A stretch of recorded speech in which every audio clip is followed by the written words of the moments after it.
Housing Roundup number 11. Zvi Moshewitz. April 1st, 2025. The book of March 2025 was Abundance. Ezra Klein and Derek Thompson are making a noble attempt to highlight the importance of solving America's housing crisis the only way it can be solved. Building houses in places people want to live, via repealing the rules that make this impossible. They also talk about green energy abundance and other places besides. There may be a review coming. Until then, it seems high time for the latest Housing Roundup, which, as a reminder, all take place in the possible timeline where AI fails to be transformative anytime soon. Federal, YIMBY. The incoming administration issued an executive order calling for emergency price relief, including pursuing appropriate actions to lower the cost of housing and expand housing supply, and then a grab bag of everything else. It's great to see mention of expanding housing supply, but I don't see real intent. This is mostly just Trump saying lower all the costs, increase all the supplies, during a barrage of dozens of such orders. If you have 47 priorities, you have no priorities. If you want to do real work on housing at the federal level, you need an actual plan. My 501(3) Balsa Research ultimately plans to make federal housing policy a future point of focus once it is done with the Jones Act, and lately with, alas, defending against the Trump administration's attempts to impose new shipping restrictions that could outright cripple America's exports by applying similar rules to international trade as well. I do think there are some promising things to explore, even if the Trump administration is not willing to strong-arm states. In particular, and as an example without going into too much detail, the federal government has a lot of control over mortgage availability. Currently, they are using this in ways that handicap manufactured housing, whereas they could instead use it to reward innovation and new construction, such as by refusing to count house value that is the result of NIMBY building restrictions and the resulting shortages. Another example is that they could universalize a reasonable building code to do away with things like dual staircase requirements. Alas, this administration's true priorities very clearly lie elsewhere, but at least they want to build more housing rather than less housing. Being directionally correct is far better than their position in other places of actively being against growth and trade. Rent control. Rent control Proposition 33 fails in California 61% to 38%. No news is good news. Rent pass-through. So, this is really weird. Berkeley landlords pass through the majority of their property tax burdens? As Sarah Baker notes, standard economic theory says this should not happen. What you owe in taxes has nothing to do with the market value of the property. Yet she finds strong evidence that it happens. The speculation is a model of landlord sophistication, which I presume is a polite way of saying mispricing, which in turn is saying that rents are massively inefficient, because landlords are not anything like efficient profit maximizers, potentially more like low-information satisficers in many cases. Weird, and I suppose evidence that tools to learn the proper market rent could indeed have a large impact. Yes, construction lowers rents on existing buildings. One cannot stress this enough. If you want lower rents, build more housing. We've been over this, and you can make complicated arguments, but supply, meet demand, how is this even a question, sigh? Also, studies show. Angry Sulib, Pittsburgh's deputy mayor, Jake Paulak. New housing makes the rent of older apartments go up. Also, filtering is fake and only benefits transplants. Nolan Gray. There is simply no evidence that new housing construction increases local rents, and a growing body of decent evidence that it actually lowers them. People in positions of power should prioritize evidence over vibes. Shares paper. Local effects of large new apartment buildings in low-income areas. From Paper Abstract. We study the local effects of new market-rate housing in low-income areas using microdata on large apartment buildings, rents, and migration. New buildings decrease rents in nearby units by about 6%, relative to units slightly farther away, or near sites developed later, and they increase in-migration from low-income areas. We show that new buildings absorb many high-income households and increase the local housing stock substantially.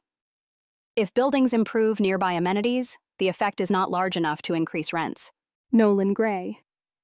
Pittsburgh is yet another case of how poor local Democratic governance is undermining national Democratic prospects.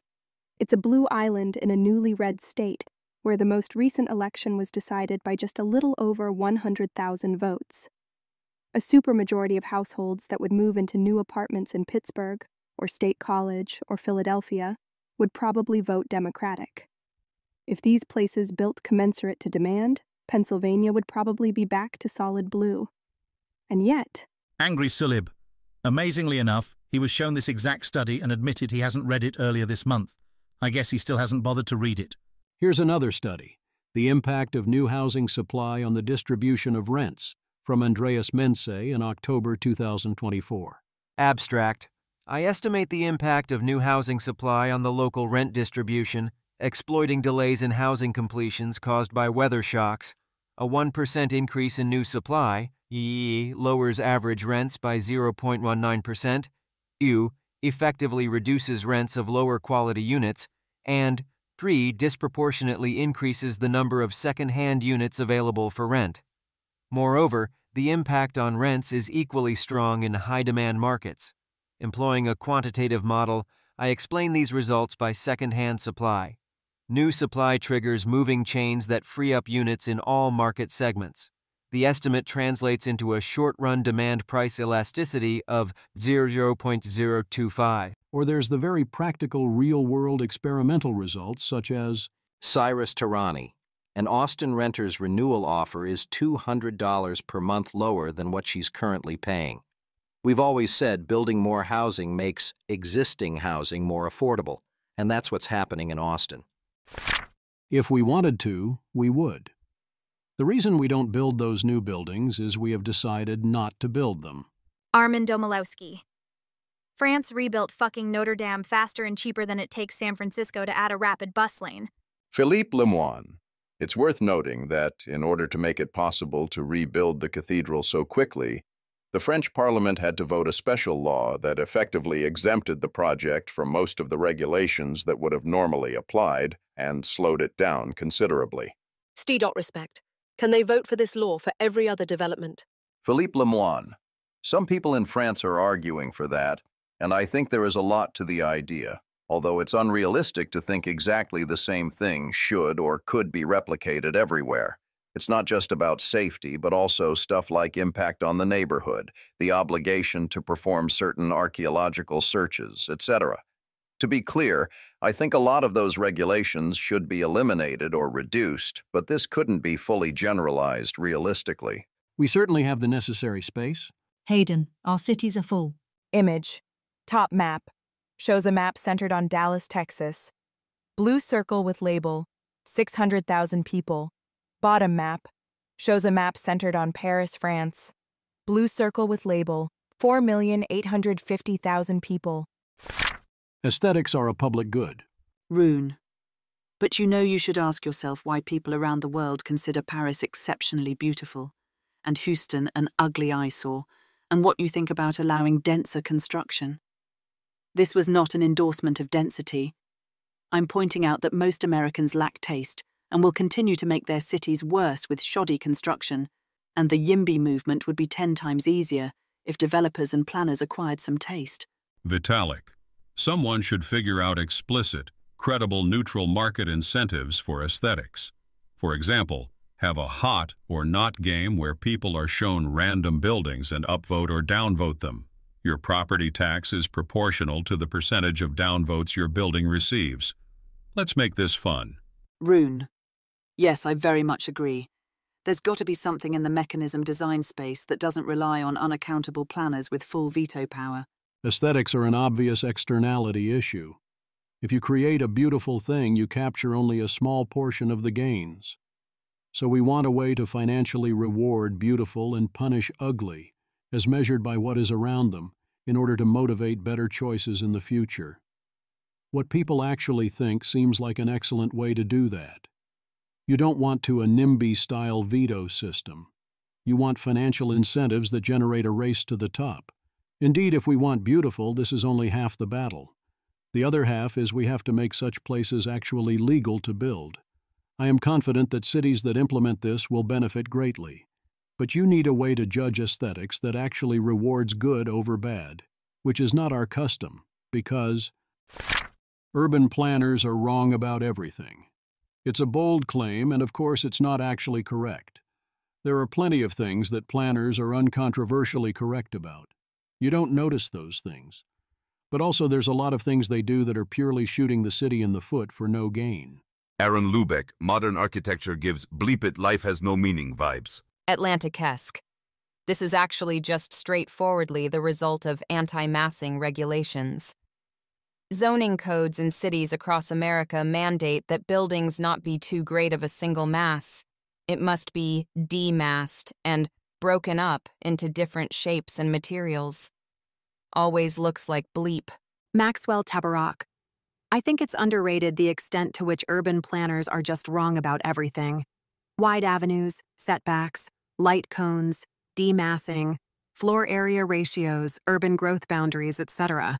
They're just wrong about what makes a city nice. Patrick Mackenzie. A piece of evidence in favor. Look how much of the built environment that is believed would be illegal. Or if one really wanted to grind gears, compare number of dollars planners spend on travel to non-compliant cities versus fully compliant cities. Nate Hood. I have a degree in planning, work in field, and serve on planning committee, and fully agree with this. Planning is its own worst enemy. In its defense, it's very politicized at local level, and usually it's elected leaders who make the decisions, while planners merely enact them. Gee, I think you're 30 years late. Planning as a profession mostly got over this a long time ago, but zoning documents and public officials have not necessarily adjusted. It's nice to hear the claim that planning the profession has figured out it got all these things wrong. But what good is that if the wrong things keep getting implemented? What is planning? Planning to try and fix our planning. Blackstone. Blackstone is investing in buying up houses and renting them out. There are insane claims going around that Blackstone is somehow intentionally having a massive effect on housing prices by doing this. Instead, as any economist would tell you, the effects here are very small. This is mentioned here partly to clear up that confusion in case anyone was misled, but mainly as a clear case of a journalist pushing a certain kind of narrative and how they react when it is pointed out. Paul Graham. I don't think I've ever seen a journalist with less respect for the truth than this Jacobin writer. And that's saying something, because I've seen some journalists with very little respect for the truth. In the movies I watched as a kid, the bad guys were always businessmen, and the journalists were always good guys. I was very surprised when I realized it wasn't actually like this in the real world. But you can see it happening right here. Devin Thomas O'Shea. Take Blackstone, which owns a third of U.S. housing stock, can create scarcity and set prices. Or consider the degradation of topsoil by pesticides, which benefits companies like Monsanto. They profit from selling the pesticides and can then roll out genetically modified foods as a solution to the damage.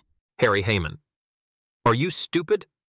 Blackstone does not own a third of U.S. housing stock. How could you possibly write that? You need to fix this and issue a correction. Devin Thomas O'Shea. Sorry, King. You're so right, I'll commit Sudoku for besmirching the good name of Blackstone. Harry Heyman, this isn't about besmirching anyone's good name. It's about giving your readers a fundamental misunderstanding of how the world works. This isn't some tiny error. It's like telling your readers that the sky is red or that diamonds are soft. It is rather insane that a claim that Blackstone owns a third of American housing made it to publication.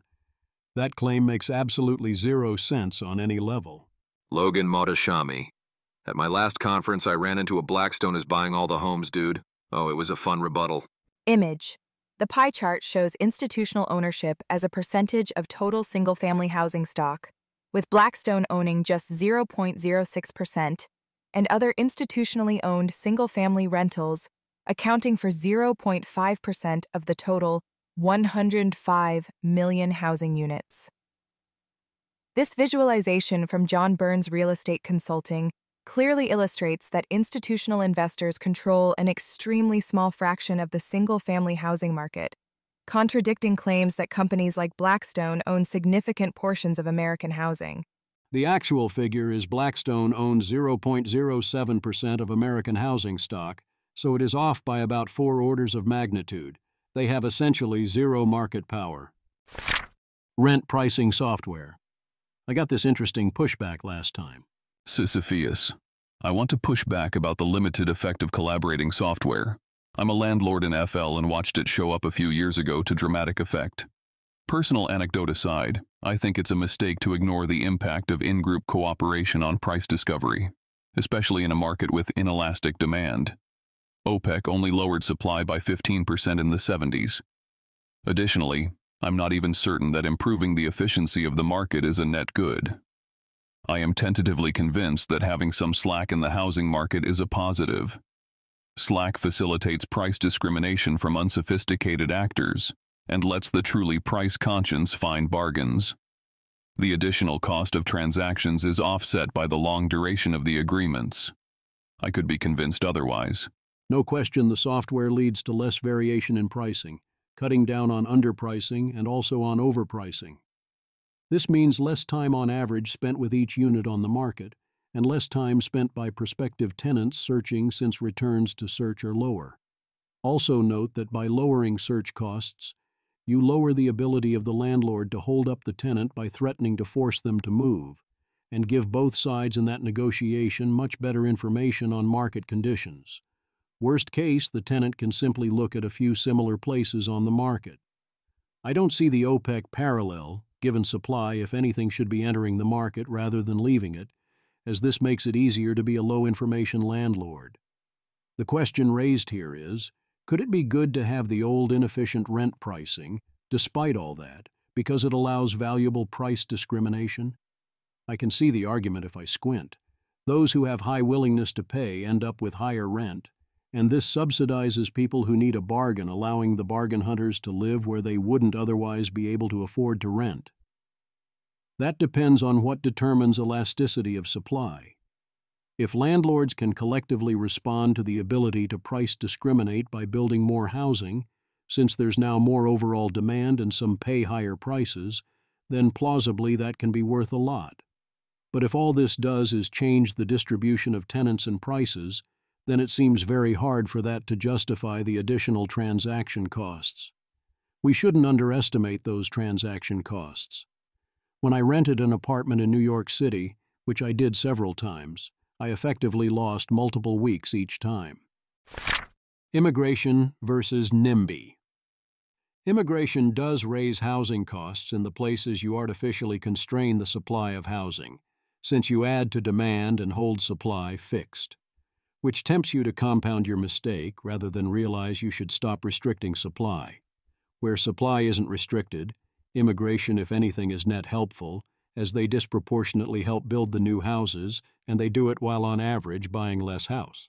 Chris Freeman. Notice that no one thinks that immigration makes it more difficult for people to buy cars, phones, food, etc. The discussion always focuses on housing. So the takeaway should be that there is a problem with the housing supply, not immigration. We do have to face the reality here. Supply in many places is restricted. So this is currently a small downside to immigration, with gains captured by landlords. We could turn this back into a win-win by imposing a property tax, or better yet, a tax on the unimproved value of land. In addition, the obvious let people build houses where people want to live solution. Preferences. Black households prefer to live in lower SES, socioeconomic status, neighborhoods with black residents, rather than living in higher SES neighborhoods without black residents, even when they are relatively high SES themselves. There are any number of plausible explanations for this preference. Living in higher SES neighborhoods costs more money in various ways, so this is not without its advantages. The period when I lived in Warwick allowed a dramatic cut in my living expenses. If I preferred that lifestyle, it would be very good for capital accumulation. It was not without its charms. Why do people so often assume that everyone will spend whatever they can afford on housing and other consumption? You don't want to be moving on up purely because you can, says the man very happy to live in the middle of Manhattan. The true costs. Thinking of moving to a more productive area? Beware, the real estate premium likely eats you alive. Here's the abstract of a new paper. Note the last line. Paper. We use data from the Longitudinal Employer Household Dynamics program to study the causal effects of location on earnings. Starting from a model with employer and employee fixed effects, we estimate the average earnings premiums associated with jobs in different commuting zones, CZs, and different CZ industry pairs. About half of the variation in mean wages across CZs is attributable to differences in worker ability as measured by their fixed effects.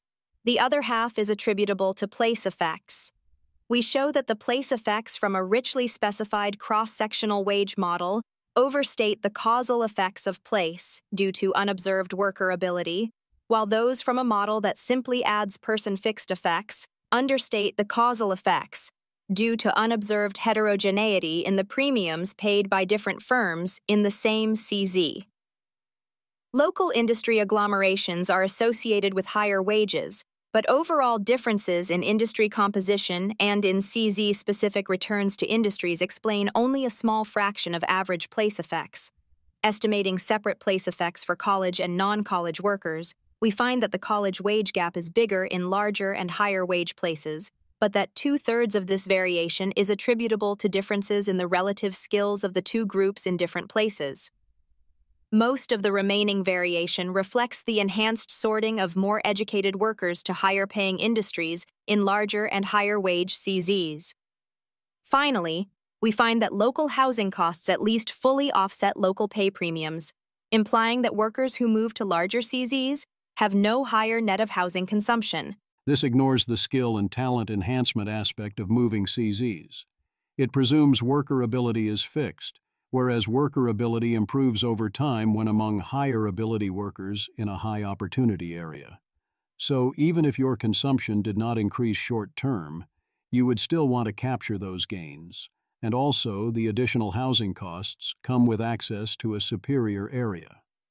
Also, if you see comparatively larger gains from moving, especially as a ratio of housing requirements, you come out ahead that way as well. Society, of course, overall gains greatly when you move up the ranks, even if you don't come out ahead directly. Mostly, this says that our most productive areas are greatly undersupplying housing, in case that wasn't already obvious. It also says that people are responding roughly correctly to the incentives involved. Minimum viable product. Sophia, anyone looking for a single bedroom with no heating, where you can't make noise and can only be home from 8:30 p.m. to 8 a.m., weekdays only. Here's one for a bargain, £1,350, completely real BTW. Landlord. Please note, the flat sits right next to the overground line, and you can hear the trains from the flat. I am also teaching the violin here in the evenings, from 8:30 p.m. on Thursdays. Whilst this takes place on a different floor to the bedroom I am offering, it would be audible, so this room would suit someone who is not home until post 8:30 p.m. There are lots of little independent shops, coffee places, and supermarkets, including M&S Food, a 10-minute walk along the road, and there are cinemas and nice restaurants in Hampstead and Belsize Park, which are both a short walk away. It's a 4-minute walk to Gospel Oak Overground Station, 15 minutes walk to Belsize Park Underground, and 6 minutes to a bus stop that runs directly to King's Cross/Euston, 15-minute journey, or Tottenham Court Road/Oxford Street, which is about 20 minutes away. House rules. No guests, no pets, no use of the living space, no noise after 11 p.m. Please keep kitchen and bathroom clean and tidy. Overview. Double room in Hampstead Heath. NW3. Rent. £1,350 per month. Deposit. £1,557. Bills. Included. Fees. Apply. No fees. Sophia. Oh my God! The landlord has Twitter. Please get this to her. She's seen this. She's now claiming she doesn't have a living room at all. She bought the flat for £686,000 in 2021, by the way. She just wants a tenant to pay off a large chunk of her mortgage while not really living there at all. Some poor soul is going to move in not having seen the original ad and be made to feel like an intruder for being in their home on a Saturday. Alice, we know you're reading this. Drop the rent. What else can we shame Alice into including in the rent? Okay, we had our fun, but the Daily Mail turning up at her flat. That's not okay, guys, WTF. Ayala, I hate this genre of public shaming. If she put the price too high above the market, nobody will rent it, and she'll have to lower the price until someone does. This seems fine. People should be allowed to price things too high and have nobody buy their thing. Davia Eden, IMO. It's a lot like free speech. Some people, like that XKCD comic, say that prices should be legal, but that it's fine and good to shame people, etc., for their pricing practices. Others, I'm one, want more than just legal prices. We want a culture of being chill about prices. Various people said, "Oh, that's not shaming, that's complaining about housing costs in London." And I would have agreed if it was only Sophia's OP, but then she kept going, including making claims that simply aren't true. Alice is very nicely warning in advance about the noise, not saying the person wouldn't be able to be at home at any given time. Like a good neighbor. Study in Amsterdam finds that most of the impact of prostitution on housing prices is extremely local and based on visibility. Being 300 yards away wiped out most effects. Making the brothels close their windows also wiped out most effects. A quarter of the effect was due to crime, the rest to the open windows. Effect seemed modestly larger than I expected. This totally fits with my model of major cities as a game of good block, bad block. If it's out of sight, mostly you don't have to care. Also, having access to the bad block has its advantages. I imagine that for many, the ideal distance from the red light district is far enough you don't worry about crime or the lights in your face, and no farther. One's own access to the related services could be net good or net bad, but it sounds like the net impact here is minimal. I suspect that is people making a mistake. It is well known that exact distance makes a big difference for things like parks and restaurants, and I would expect that to apply here as well. Except it is entirely non-obvious which direction this should go. Flight to quality. There are a lot of trends of this type these days. People place tons of value on top quality, and we have the wealth to bid it up quite high, while what used to be the perfectly good version lies unused. John Arnold, there's both a shortage of office space, Class A+/A, and a surplus of office space, everything else, at the same time.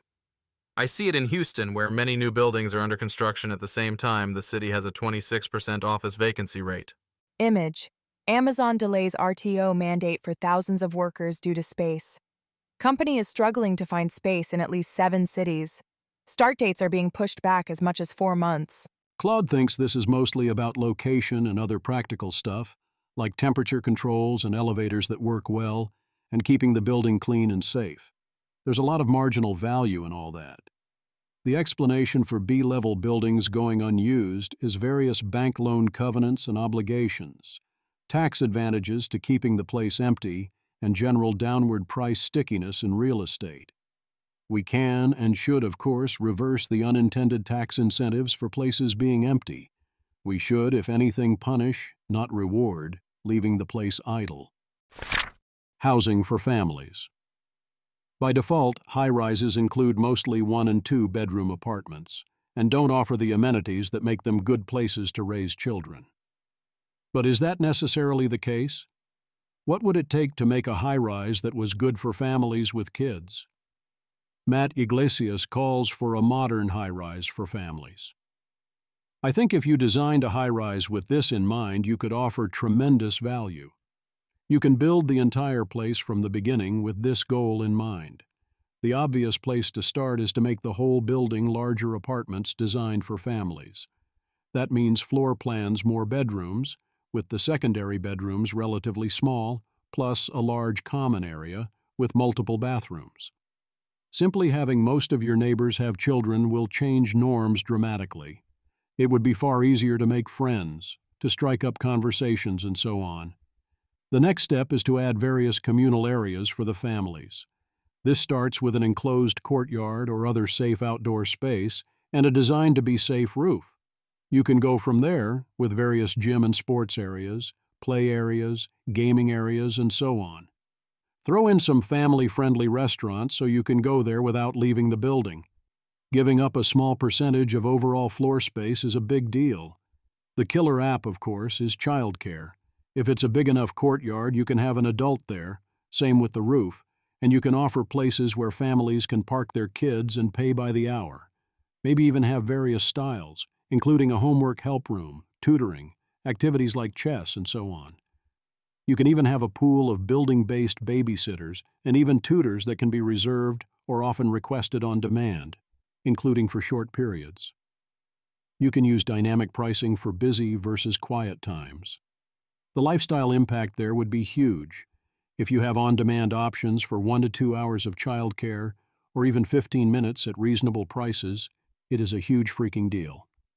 If you have activities readily available that also create natural friendships through repeat interactions, wow, this seriously seems like an amazing business opportunity.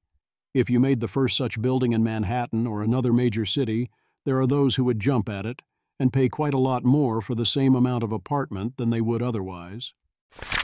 Group house. Group houses are insanely great if you can pull them off. It's great to live with your friends. It's great to pool costs and common areas.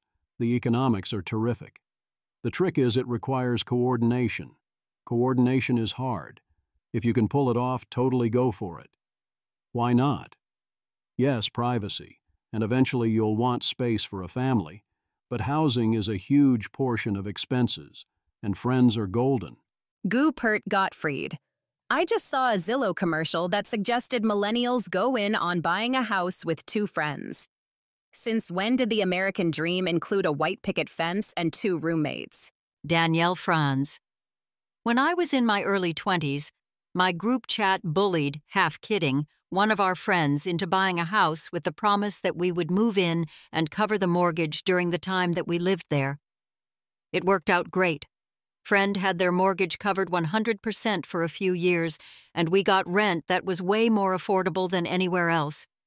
We made amazing memories together during an oftentimes lonely and confusing period of life, and our dollar directly benefited someone we loved rather than a faceless landlord. It's definitely not for everyone, but I wouldn't write it off so quickly. This is also a great reason to encourage greater supply of larger houses and apartments, thus enabling more such arrangements. No one will have the endurance to collect on his insurance. California has effectively made it illegal to profitably offer insurance via charging enough money to cover expected payouts. Slowly, insurance companies are figuring this out and packing their bags. KLTA, 2 more insurance companies announced plans to leave California. Homan Hemati. I don't think most people quite yet grasp the monumental significance of the sudden collapse of nearly the entire state insurance industry in California. There is one entity responsible, state government. Without insurance, you can't purchase or own anything unless you're very rich or a big corporation. This will have tremendous ramifications for everyone here. Stay tuned. Don't fall for it. I am selling my current home, which is a much higher fire risk than the home I am moving into. All of the large insurance companies will not insure me. It's a nightmare. I've never had a claim. I ended up getting a policy, double the premium. Lord Pope Misha, the 14th. You can still totally own a house. It's just like in the past, where if it burns down, you are ruined. Joel Gruss. Well, I don't think you can get a mortgage without homeowners insurance. Telling insurance companies they cannot set or raise prices works until it doesn't. What people are complaining about is that they want to purchase assets and be insured against potential losses, and they want someone else to pay for the real cost of covering those losses in exchange for a smaller amount of money. That someone is going to have to be the state of California or another state like Florida as appropriate. The people still have to foot that bill somehow. This is an extraction of rents by existing owners of risky properties and those who construct new risky properties at the expense of everyone else. If the full real cost of insurance had to be paid or the risk accepted, then the value of the property would decline accordingly, so those buying anew would break even. Cambridge. Our fair city is poised to allow 6-story buildings citywide by an 8-to-1 vote. In context, that is a huge change. Under the old rules, only 350 units total were expected over 15 years, and 85% plus of the existing housing wouldn't have been legal to build. Here's a primer on the changes. They had to compromise a bit on setbacks and lot size to get it over the finish line, but it still seems great. 6 stories is below what you'd want in some places, but it's a huge step up here, and you can get remarkably dense with that alone. Denver. Denver legalizes ADUs in neighborhoods citywide as Governor Polis cheers them on. Minneapolis. The Ameriprise Tower in Minneapolis sold for $6,250,000. From what I can tell, there was no assumption of liabilities either, versus when it sold for $200 million in 2016. As usual, I interpret this as the maintenance costs being high while occupancy is low, and an inability to legally use it as residential space or useful commercial space, so the marginal value here is mostly option value, and the price is essentially zero. New York City. We used to be a country, a proper country, and yes, this is a selective shot from NJ. Autistic transit enthusiast. Fucking wild how New York used to look like someone's first city's skylines city. Image. The image shows the Empire State Building towering over a neighborhood of small houses and low-rise buildings, creating a dramatic contrast between the iconic skyscraper and the residential area below. The black and white photograph captures New York City from what appears to be a mid-20th century perspective, with the Art Deco architecture of the Empire State Building dominating the skyline against a pale, misty background. The Omni Zaddy. Can't believe it didn't respect the character of the neighborhood. Crying face emoji. I'm sure that this building has remained an annoying eyesore that is broadly hated by New Yorkers to this day. Taylor Swift explains a large part of the appeal of New York City, that you don't have to plan things within physical space, you can much more allow things to simply happen. She talks about the night, it's also true of the day and life in general. It doesn't seem like it should matter so much, but it actually does. Also, for cultural reasons that may be related in a non-obvious way, New York plans, when they do get made, are more reliable than plans elsewhere, not less. Mayor Eric Adams has some issues, to say the least, but he does support the City of Yes and general efforts to build more housing where people want to live, if not in the exact ways or to the degree I would prefer. Chris Elmendorf looks at the City Council's amendments to City of Yes, saying it's wild how thoroughly they sheltered low-slung residential neighborhoods from change. It's still progress, but far less than we would have hoped, and it did pass. Notice anything about this map? Image. The image shows a color-coded map of New York City displaying how City Council members voted on Mayor Adams' City of Yes for Housing Opportunity zoning amendment on December 5th, with districts voting yes colored in teal green and those voting no in red. The voting pattern reveals a geographic divide across NYC's 5 boroughs, with Manhattan and parts of Brooklyn showing stronger support for the housing initiative, while Staten Island and significant portions of Queens and the Bronx opposed it. The richest places where people most want to live mostly voted yes. The poorer places, despite how the amendments shielded them from change, mostly voted no.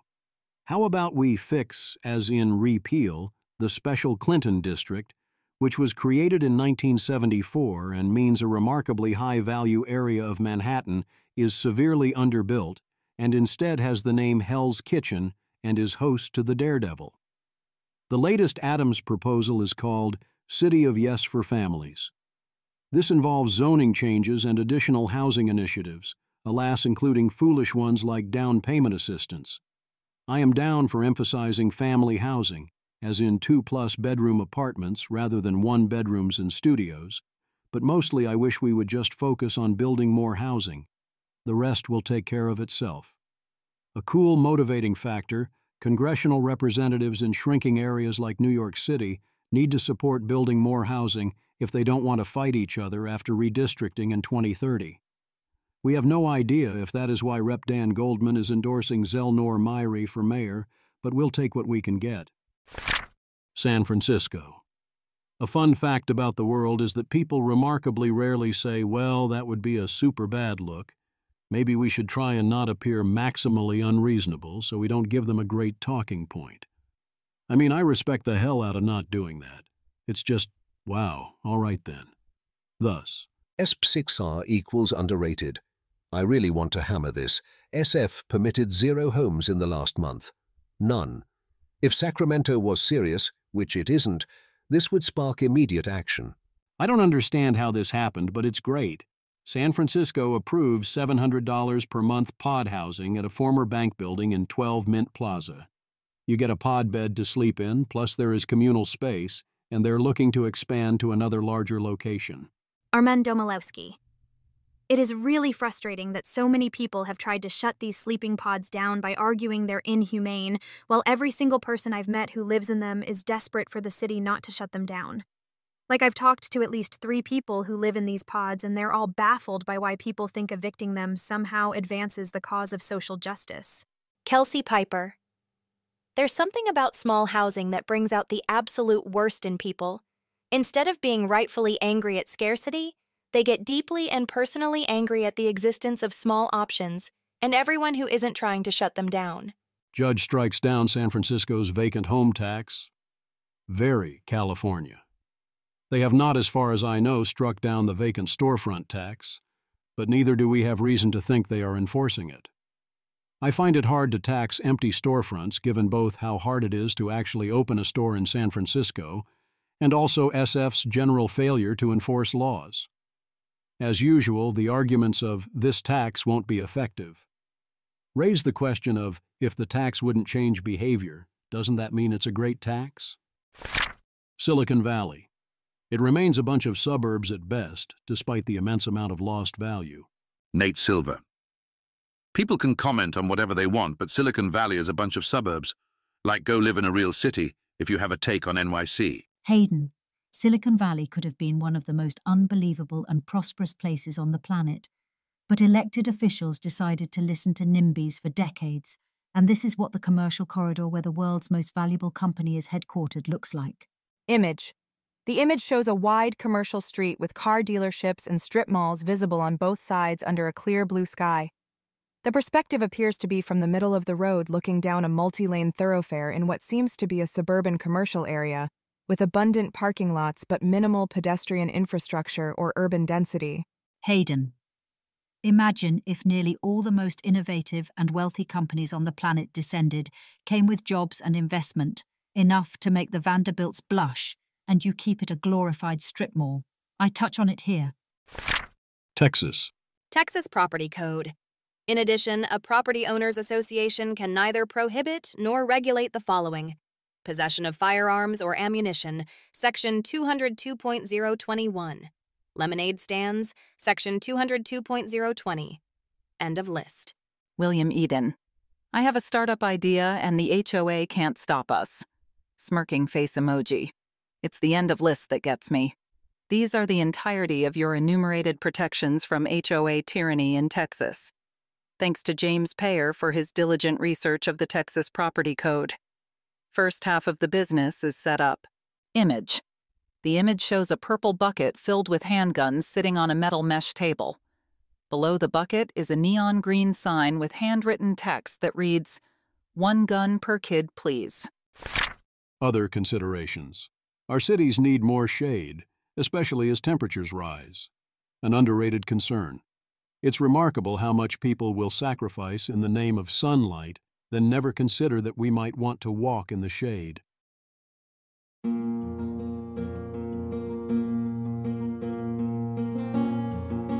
This has been an episode of the Don't Worry About the Vase podcast. If you enjoyed this podcast, please visit thezv.substack.com to support the author. If you enjoy having AI-narrated episodes, please note this is a listener-supported podcast. To receive new posts and support the cost of creation, consider becoming a subscriber at dwatvpodcast.substack.com. Thanks for listening.